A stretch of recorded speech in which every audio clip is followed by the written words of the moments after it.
Dear students, good morning. तो पिछले video में हम लोगों ने देखा पावर शेयरिंग के बारे में, democratic politics second for class 10 के अंतर्गत पावर शेयरिंग के बारे में हम लोग पढ़ रहे थे। इसमें कई सारे पॉइंट्स को हम लोगों ने डिस्कस किया। आज हम लोग जो पॉइंट्स डिस्कस करेंगे उसमें है forms of power sharing. Forms of power sharing यानी सत्ता के समझौते या सत्ता की साझेदारी के रूप। ठीक है,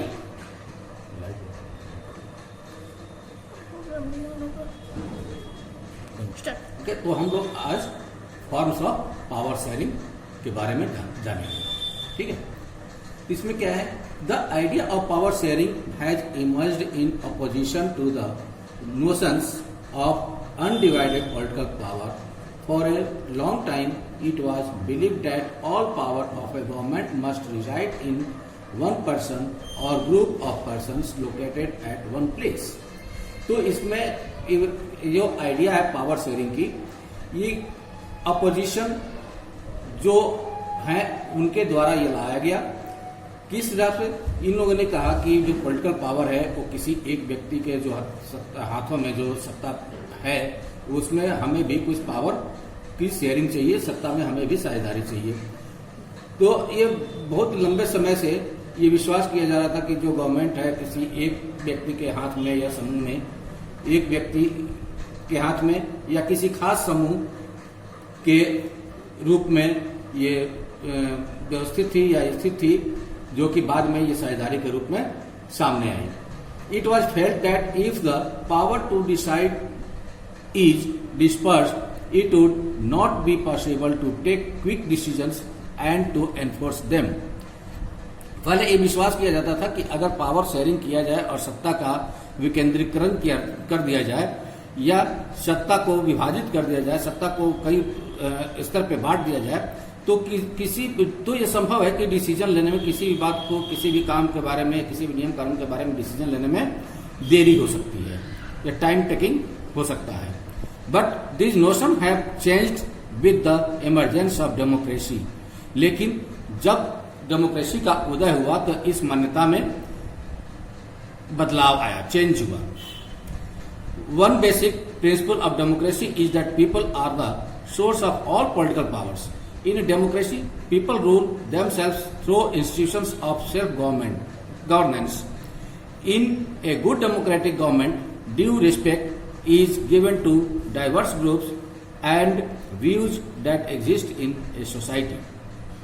तो डेमोक्रेसी का जब उदय होता है तो वहां पे उसमें ये देखा जाता है कि जो सत्ता का सोर्स होता है, जो पॉलिटिकल पावर का सोर्स होता है, जो राजनीतिक सत्ता का सोर्स होता है, स्रोत होता है, वो डेमोक्रेसी के प्रिंसिपल के अनुसार जनता होती है। उसके आधार जनता होती है और ये जनता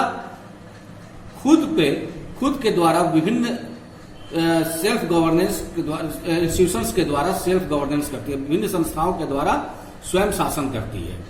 ठीक है, और जो गुड डेमोक्रेटिक गवर्नमेंट में क्या होता है, जो अच्छी डेमोक्रेटिक गवर्नमेंट होती है उसमें क्या होता है कि जो ग्रुप्स होते हैं वो सभी ग्रुप्स या सोसाइटी में ये सत्ता निहित होती है। सभी ग्रुप्स या सोसाइटी के व्यक्ति या नागरिक इस सत्ता में भागीदार होते हैं। Everyone has a voice in the shaping of public policies. सभी व्यक्ति अपनी आवाज को पब्लिक नीतियों में के निर्माण में, पब्लिक नीतियों का जो भी निर्माण होता है, सभी व्यक्ति उसमें अपनी राय दे सकते हैं। Therefore, it follows that in a democracy, political power should be distributed among as many citizens as possible. और इस प्रकार से हम देखते हैं कि डेमोक्रेसी में जो पॉलिटिकल पावर्स है कई सारे स्तर पे नागरिकों को डिस्ट्रीब्यूट या बंटवारा करने के लिए संभव होता है। In modern democracies power sharing arrangements can take many forms. जो आधुनिक डेमोक्रेसी, आधुनिक लोकतंत्र है, जो मॉडर्न डेमोक्रेसी है, उसमें जो सत्ता की साझेदारी है उसको कई प्रकार से अरेंजमेंट किया गया है, कई रूपों में अरेंजमेंट किया गया है।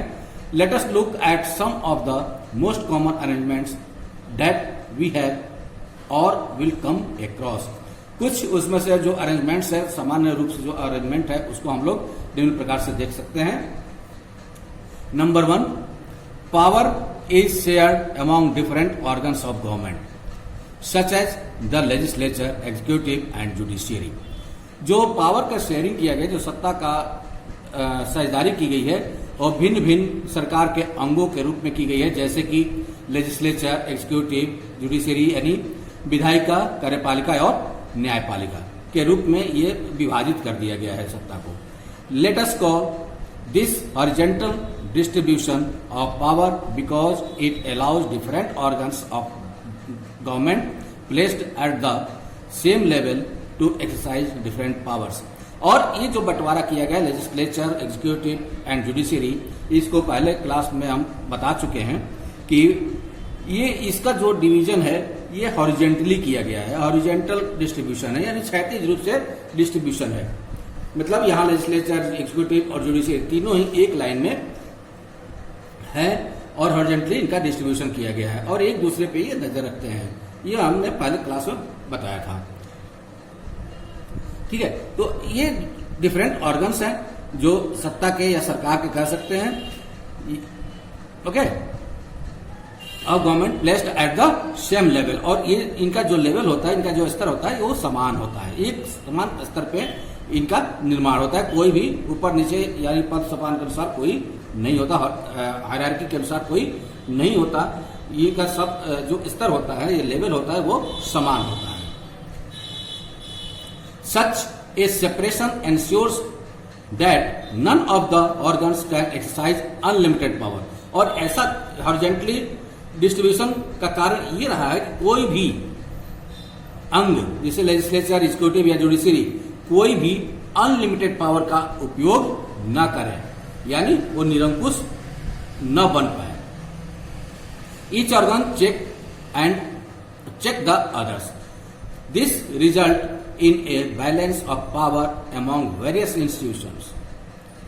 ओके, तो एक ये जो हॉरिजॉन्टल डिस्ट्रीब्यूशन है, ये इसका काम है कि एक दूसरे पे नजर रखते हैं. जैसे मान लो कि लेजिस्लेचर जो है एग्जीक्यूटिव पे, जुडिशरी पे नजर रख रहा है, या जुडिशरी है एग्जीक्यूटिव और लेजिस्लेचर पे नजर रख रहा है, या एग्जीक्यूटिव है तो लेजिस्लेचर और जुडिशरी पे नजर रख रहा है. यानी एक दूसरे पे ये नजर रखते रहते हैं कि कौन कैसा काम कर रहा है, और अगर कोई अपने लिमिट से बाहर काम करता है तो उसमें वो ब्रेक लगाने का काम करता है.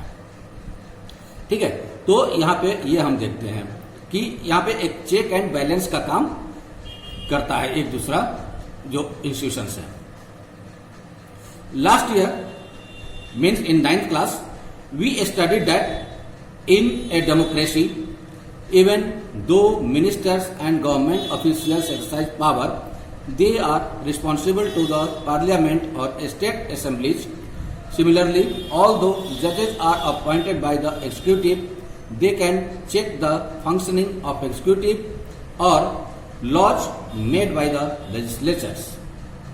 ठीक है, तो लास्ट 9th क्लास में हम लोगों ने देखा था कि सरकार कैसे काम करती है, डेमोक्रेसी में सरकार कैसे काम करती है. यहां तक कि मिनिस्टर और जो गवर्नमेंट ऑफिशियल्स होते हैं अपने पावर को एक्सरसाइज करते हैं, अपने पावर को यूज करते हैं.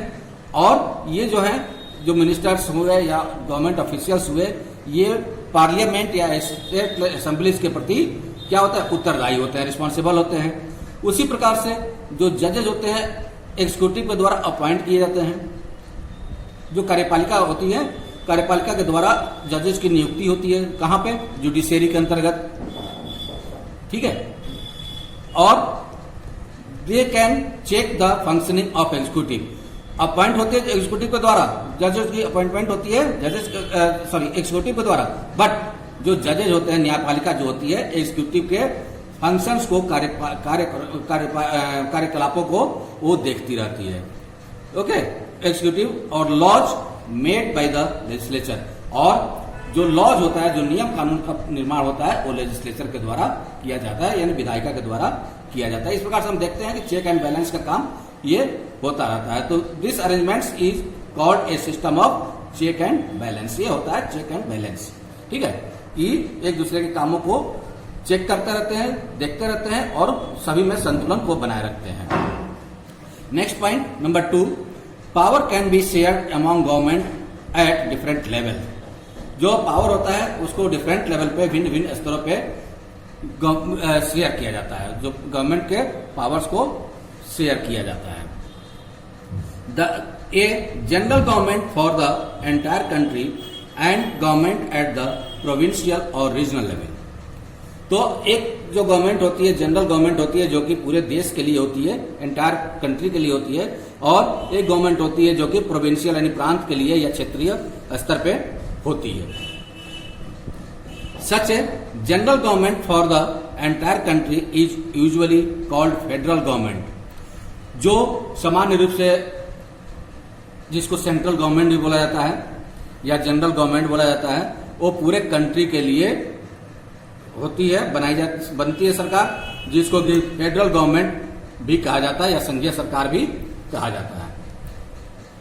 इन India we refer to it as the central और यूनियन गवर्नमेंट। भारत में हम लोग इसको सेंट्रल गवर्नमेंट या यूनियन गवर्नमेंट के नाम से जानते हैं, यानी केंद्र सरकार या संघ सरकार के रूप में हम लोग इसको जानते हैं। The government at the provincial और regional level are called by different names in different countries. जो गवर्नमेंट प्रोविंशियल लेवल पे होती है या रीजनल लेवल पे होती है, उसको भिन्न भिन्न देशों में भिन्न भिन्न नामों से जाना जाता है। In India we call them state government. भारत में हम लोग स्टेट गवर्नमेंट या राज्य सरकार के नाम से जानते हैं। This system is not followed in all countries. ये जो सिस्टम है, स्टेट गवर्नमेंट वाले सिस्टम या रीजनल गवर्नमेंट वाले सिस्टम, ये सभी देशों में फॉलो नहीं किया जाता। There are many countries where there are no provincial और state governments, but in those countries like ours where there are different level of governments, the constitution clearly lays down the powers of different level of government. बहुत सारी countries में ये provincial government या state government नहीं होती, लेकिन हमारे country में, भारत में भिन्न भिन्न लेवल पे गवर्नमेंट होती है। ठीक है, तो जो डिफरेंट लेवल पे हमारे यहाँ इंडिया में गवर्नमेंट होती है। The constitution clearly lays down the powers of different level of government. हमारे कॉन्स्टिट्यूशन में भी, हमारे संविधान में भी जो भिन्न भिन्न स्तरों पे जो सरकार होती है उसके बारे में लिखा गया है या उसका वर्णन किया गया है कि स्टेट लेवल पे कौन सरकार होगी, उसकी क्या शक्तियां होगी, केंद्र स्तर पे सरकार होगी उसकी क्या शक्तियां होगी, रीजनल स्तर पे होगी, रीजनल लेवल पे जो होगी सरकार उसकी क्या शक्तियां होगी, ये सारे हमारे संविधान में लिखा हुआ है या ये सब वर्णन कर दिया गया है। This is what they did in Belgium was refused in Sri Lanka. इस टाइप का जो संरचना है बेल्जियम में तो देखने को मिलता है, बट श्रीलंका में इस संरचना को रिफ्यूज कर दिया गया है। इस तरह का जो विकेंद्रीकृत सरकार है, विकेंद्रीकृत सरकार श्रीलंका में देखने को नहीं मिलता है। This is called federal division of powers. इसको हम लोग फेडरल डिवीजन ऑफ पावर कहते हैं, यानी सत्ता का संघीय विभाजन हम लोग इसको कहते हैं। The same principle can be extended to level of government lower than the state government, such as the municipality and panchayat. ठीक उसी प्रकार से कुछ प्रिंसिपल्स का विस्तार किया गया है, इसी प्रकार से सरकारों का कुछ विस्तार कर दिया गया, विकेंद्रीकृत किया गया है, जो जिसका की स्तर, जिस सरकार का स्तर जो गवर्नमेंट लेवल होता है स्टेट गवर्नमेंट से नीचे होता है। यानी सबसे ऊपर हो गया सेंट्रल गवर्नमेंट, उसके नीचे स्टेट गवर्नमेंट और उसके नीचे जो रीजनल गवर्नमेंट आती है जिसको कि हम लोग कहते हैं म्यूनिसिपैलिटी या पंचायत के नाम से, यानी नगर पालिका, शहरों में नगर म्यूनिसिपैलिटी बोलते हैं और गांव में जो होता है गांव में पंचायत हम लोग बोलते हैं। ठीक है, ये सभी लोग परिचित होंगे इससे। तो ये होता है स्टेट गवर्नमेंट के नीचे। ठीक है, let us call division of powers involving higher and lower level of government vertical division of powers. अब यहाँ पे हम लोग हायरार्कियल डिवीजन देखते हैं, यानी पद सोपानिक डिवीजन देखते हैं। यानी सबसे ऊपर हो गया सेंट्रल गवर्नमेंट, उसके नीचे स्टेट गवर्नमेंट, उसके नीचे म्यूनिसिपैलिटी या पंचायत, ये गवर्नमेंट का लेवल हो गया। इसको हम लोग वर्टिकल डिवीजन कहते हैं, वर्टिकल डिवीजन ऑफ गवर्नमेंट या वर्टिकल डिवीजन ऑफ पावर, सत्ता का क्या ऊर्ध्वाधर विभाजन इसको हम लोग बोलते हैं। We shall study this at some length in the next chapter. हम लोग इसके बारे में विस्तृत रूप से हम लोग थोड़ा विस्तार से अगले चैप्टर में जानेंगे। नंबर 3, पावर में also be shared among different social groups. जो पावर होती है या सत्ता होता है, सत्ता की साझेदारी भिन्न भिन्न सोशल ग्रुप्स यानी सामाजिक समूहों या सामाजिक दल में भी किया जाता है या साझेदारी की जाती है। Such as the religious and linguistic groups, जैसे कि धार्मिक और भाषाई समूह के आधार पर भी सत्ता की साझेदारी की जाती है। Community government in Belgium is a good example of this arrangement. जो कम्युनिटी गवर्नमेंट होती है, बेल्जियम की जो कम्युनिटी गवर्नमेंट है, इस प्रकार के विभाजन की इस अरेंजमेंट की सबसे अच्छा एग्जाम्पल है। In some countries there are constitutional and legal arrangements where by socially weaker sections and women are represented in the legislature and administration. कुछ कंट्रीज में, कुछ देशों में कॉन्स्टिट्यूशनल और लीगल अरेंजमेंट्स भी किया गया है, यानी संवैधानिक और न्यायिक अरेंजमेंट्स भी किया गया है, जहां की जो वीकर सेक्शन होते हैं, जो कमजोर वर्ग के व्यक्ति होते हैं या वुमेन्स होती हैं, महिलाएं होती हैं, उनका भी रिप्रेजेंटेशन या प्रतिनिधित्व विधायी और प्रशासनिक क्षेत्रों में दिया गया है। Last year means in 9th class we studied the system of reserved constituencies in assemblies and the parliament of our country। जो 9th क्लास, पिछले साल 9th क्लास में हम लोगों ने क्या पढ़ा था? रिजर्व कॉन्स्टिट्यूएंसी के बारे में। जो आरक्षित कॉन्स्टिट्यूएंसी होती है या विधायिका होती है, वहां पे हम लोग, उसमें हम लोगों ने पढ़ा था कि उस असेंबली में या पार्लियामेंट में क्या क्या आरक्षण दिया गया है, वीकर सेक्शन को या महिलाओं को क्या क्या आरक्षण दिया गया है, कैसे आरक्षण दिया गया है वहां पे। This type of arrangement is meant to give a space in the government and administration to diverse social groups who otherwise would feel alienated from the government। ये इस प्रकार का अरेंजमेंट्स कर करके सरकार या प्रशासन में इस सोशल ग्रुप्स या महिलाओं को साझेदारी या गठबंधन करने के लिए व्यवस्था की गई है कि सरकार में उनकी भी भागीदारी को सुनिश्चित किया जा सके। This method is used to give minority communities a fair share in power. और ये विधि जो माइनॉरिटी कम्युनिटीज होती है, जो उनको भी ये शेयर करने के लिए, पावर सत्ता में साझेदारी के लिए व्यवस्था की गई है। माइनॉरिटी कम्युनिटी को भी व्यवस्था की गई है कि उनकी भी साझेदारी सत्ता में हो। In chapter 3, we shall look at various ways of accommodating social diversities। तो सोशल डाइवर्सिटीज के जो एकोमोडेशन है या रूप हैं, उसको हम लोग चैप्टर 3 में देखेंगे कि उसके कौन कौन से वेरियस वेज हैं, हम लोग चैप्टर 3 में ये सब देखेंगे।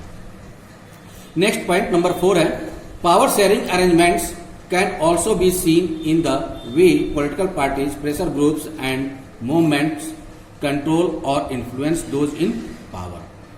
पावर शेयरिंग अरेंजमेंट्स हम लोग एक तरह से और देख सकते हैं, इसके द्वारा पॉलिटिकल पार्टीज के द्वारा, प्रेशर ग्रुप्स यानी दबाव समूह के द्वारा, या मूवमेंट्स आंदोलनों के द्वारा कंट्रोल और इन्फ्लुएंस, जो कि नियंत्रण और प्रभावित करते हैं सत्ता को।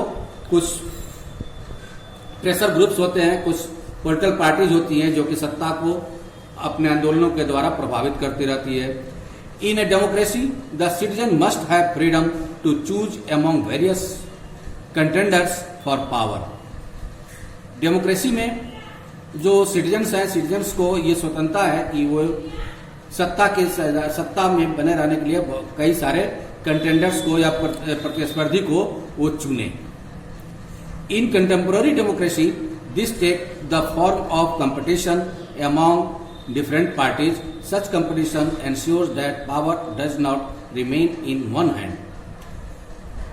और कंटेम्पररी डेमोक्रेसी जो समसामयिक लोकतंत्र है या आज का जो लोकतंत्र है, उसमें एक पॉलिटिकल पार्टीज के बीच या डिफरेंट पार्टीज के बीच एक कंपटीशन की भावना होती है, और ये भावना व्यवस्था करता है कि किसी भी खास व्यक्ति या एक व्यक्ति के हाथ में सत्ता न हो।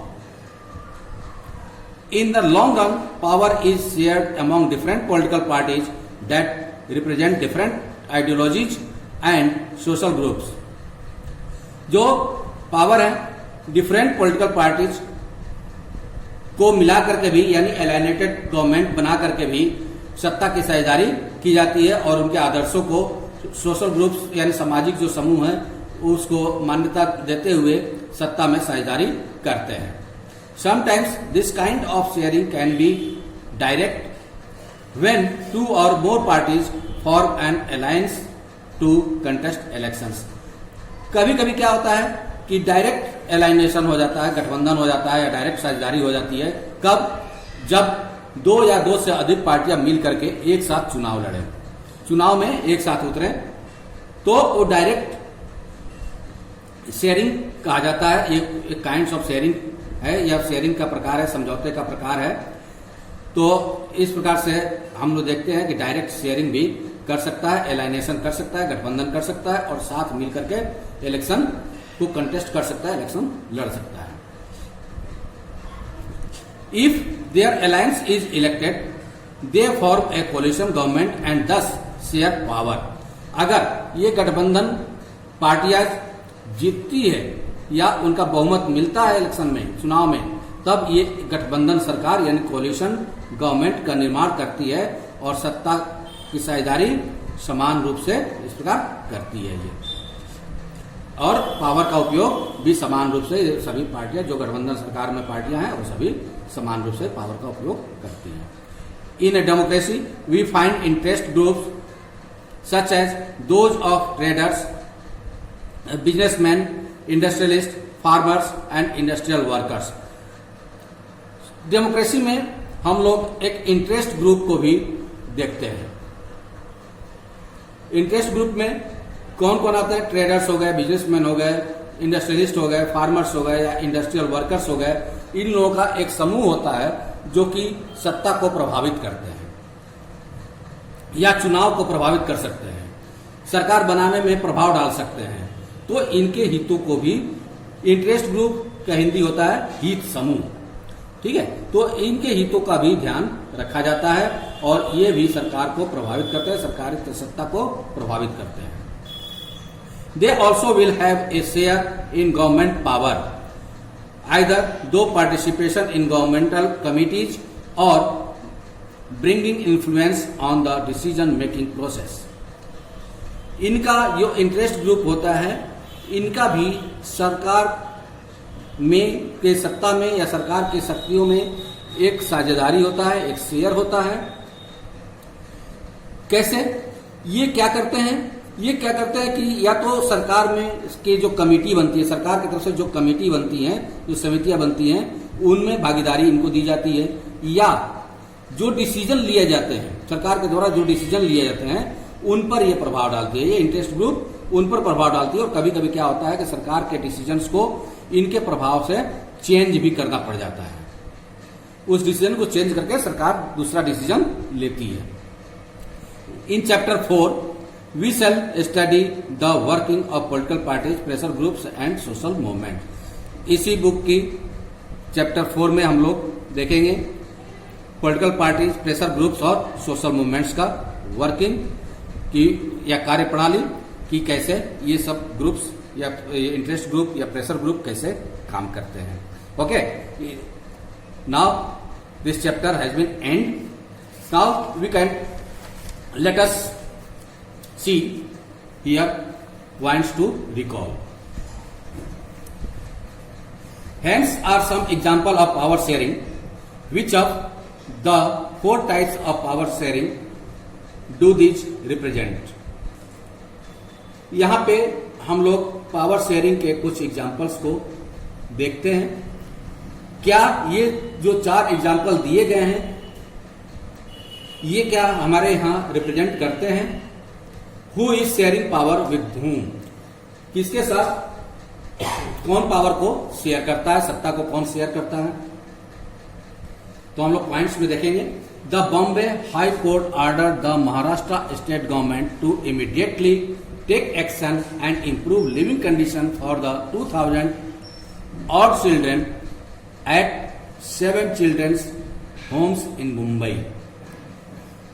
बॉम्बे हाई कोर्ट ने महाराष्ट्र राज्य सरकार को तात्कालिक रूप से एक्शन लेने के लिए कहा था कि जो 2000 ऑड चिल्ड्रन हैं उनको जो 7 चिल्ड्रंस होम है उसमें जो रखे हुए हैं 2000 और चिल्ड्रन, उनकी जो स्थिति है, उनकी जो कंडीशंस हैं, उनको सुधारने के लिए महाराष्ट्र सरकार कार्य करे। ये बॉम्बे हाई कोर्ट का ऑर्डर था। तो इस प्रकार से हम देखते हैं कि यहां भी चेक एंड बैलेंस का काम हो रहा है। यहां पे बॉम्बे हाई कोर्ट जुडिशरी काम कर रही है और महाराष्ट्र गवर्नमेंट चूंकि एग्जीक्यूटिव है तो एग्जीक्यूटिव को ये ऑर्डर कर रही है और उस हिसाब से महाराष्ट्र गवर्नमेंट को काम करने के लिए बोलती है। The government of Ontario state in Canada has agreed to a land claim settlement with the aboriginal community. जो ओंटारियो स्टेट की सरकार थी, कनाडा की जो ओंटारियो स्टेट है, कनाडा में है ओंटारियो राज्य है कनाडा में, तो वहां की जो सरकार थी उसने एक एग्रीमेंट पे क्लेम किया था, क्लेम सेटलमेंट था लैंड का।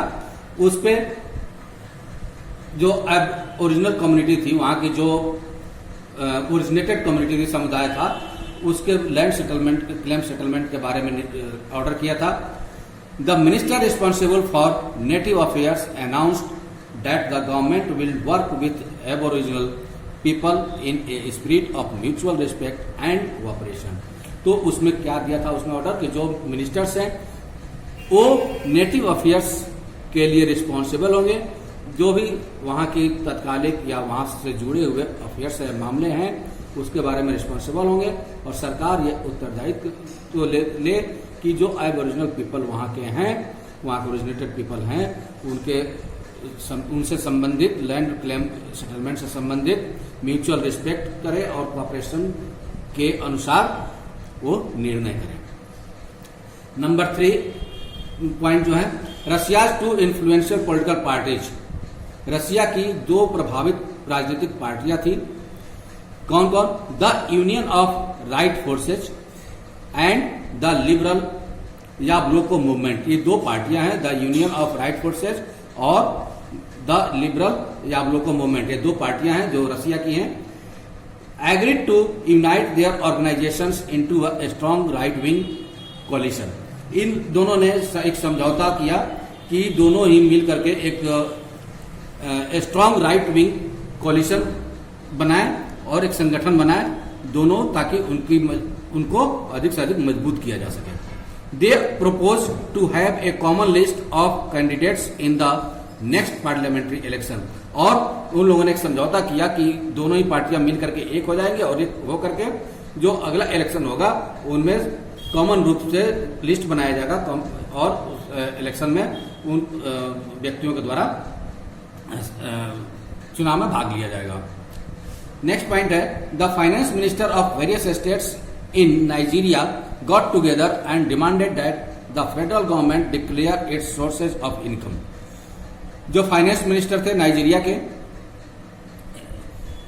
के जो स्टेट्स थे, वेरियस स्टेट्स थे, भिन्न भिन्न स्टेट थे, उनके फाइनेंस मिनिस्टर ने एक साथ कुछ डिमांड किया था, एक साथ एकजुट हो गए और एकजुट होकर के उन लोगों ने डिमांड किया था कि सरकार क्या करे, सोर्स ऑफ इनकम को डिक्लेयर करे। फेडरल सरकार जो थे, संघीय सरकार जो थे, वो जो सोर्स ऑफ इनकम है स्टेट की उसको डिक्लेयर करें कि स्टेट की सोर्स ऑफ इनकम क्या होंगे। They also wanted to know the formula by which the revenue is distributed to various state government. और संघ सरकार एक फॉर्मूला को इजाद करे जिसके आधार पर जो भी राजस्व आए उसका वितरण या डिस्ट्रीब्यूशन भिन्न भिन्न राज्य सरकारों को किस प्रकार से किया जाए।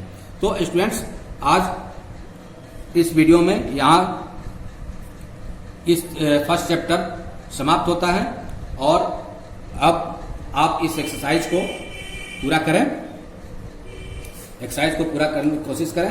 अगर कोई प्रॉब्लम हो तो कांटेक्ट करें। Thank you, have a nice day. End of the